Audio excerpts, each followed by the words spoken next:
pagsikirong na ito.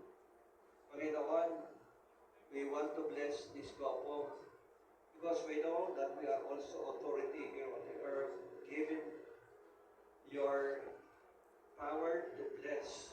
Lord, at this moment, amin pong pinapanalangin na patuloy niyo siya i-bless lagi, iingatan, bibigyan ng guidance sa pamagitan ng leading ng Banal na Espiritu.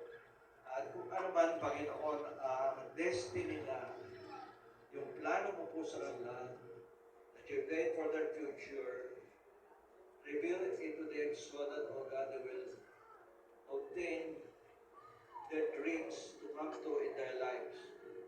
Bless them in such a way that they will always be grateful to you.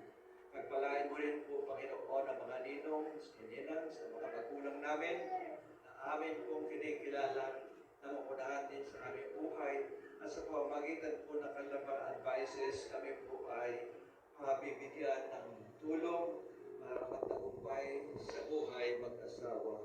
Salamat po ng maraming at sila po ay aming tinatalaga sa iyo sa ngalan ng Ama, ng Anak at ng Espiritu Santo.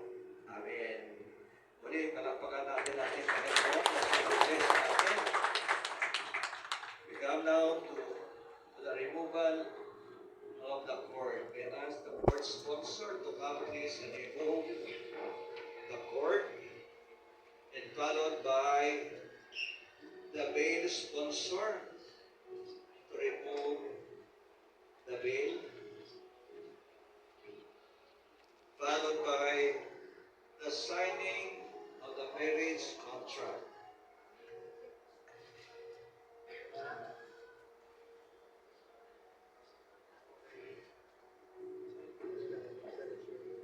Mag-serve lang yung marriage contract, kapirma nila.